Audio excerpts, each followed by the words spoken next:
মমতা বন্দ্যোপাধ্যায়কে দেখছি ফের আরো একবার কেষ্টর পাশে দাঁড়াতে। হ্যাঁ, গতকাল আপনারা দেখেছিলেন অভিষেক বন্দ্যোপাধ্যায় তার মন্তব্যে সেই কেষ্টর পাশে দাঁড়ানোর মতন ইঙ্গিত পেয়েছিলাম। এবার সরাসরি মমতা বন্দ্যোপাধ্যায় নাম করে একেবারে স্পষ্টত তার মুখ থেকে আমরা শুনতে পাচ্ছি। তিনি কি বলছেন?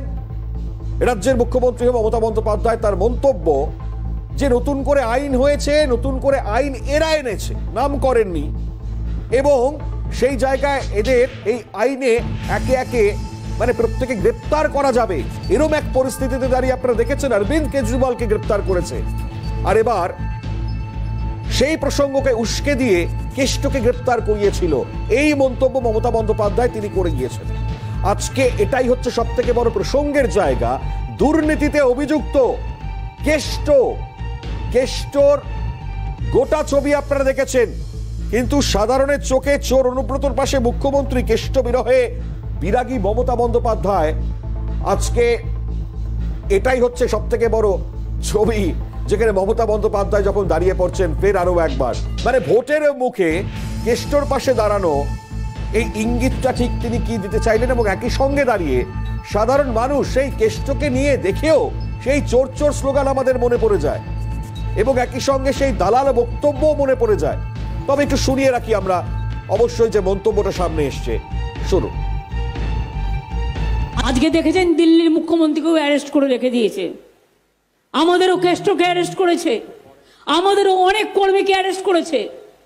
এখানকার বিজেপি নেতারা বলে দেবে ওর বাড়িতে গিয়ে ইনকাম ট্যাক্স রেড করো, ওর বাড়িতে ইডি করো, ওর বাড়িতে সিডি করো, আর তৃণমূল কংগ্রেস করলে সব চোর, আর তুমি মহারাজ সাধু হলে আজ আমি আজ চোর বটে, তোমার পকেট ভর্তি কালো টাকা।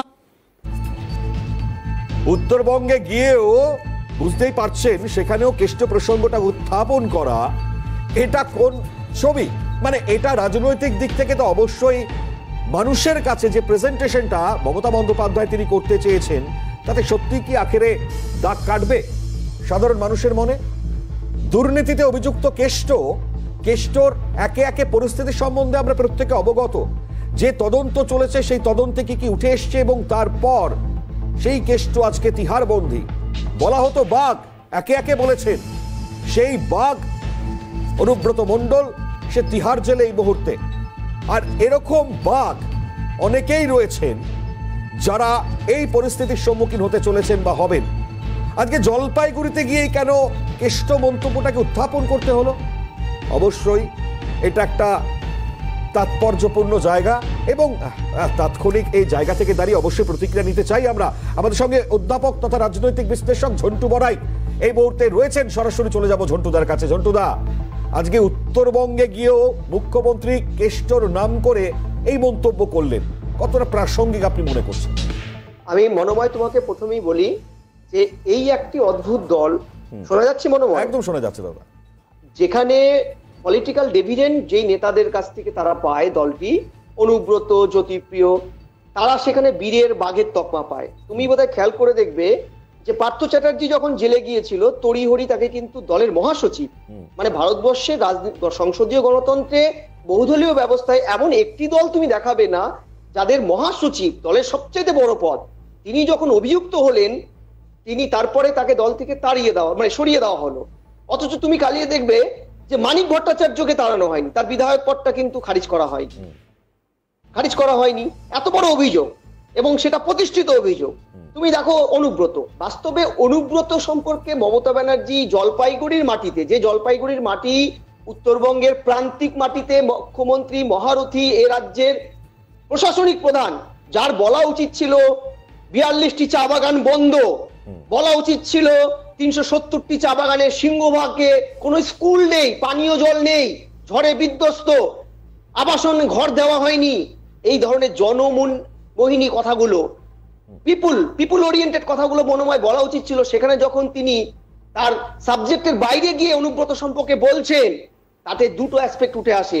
এটা কিন্তু তিনি ইচ্ছা করে বলছেন, কারণ দেখো সুদূর দূরে তার অজস্র অনুব্রতরা সারা পশ্চিমবঙ্গ জুড়ে ছড়িয়ে আছে, যাদের ওয়ান এবং অনলি এজেন্ডা হচ্ছে ভোট লুট করে মমতা ব্যানার্জি, ফিরহাদ হাকিমদের কলকাতার মসনদটাকে টিকিয়ে রাখা। অর্থাৎ মমতা ব্যানার্জি পাওয়ার এনজয় করে, শাহজাহান, জাহাঙ্গীর, অনুব্রত এদের হাত ধরে, হ্যাঁ। যারা পশ্চিমবঙ্গে সর্বত্র ছড়িয়ে আছে রক্তবীজের মতন।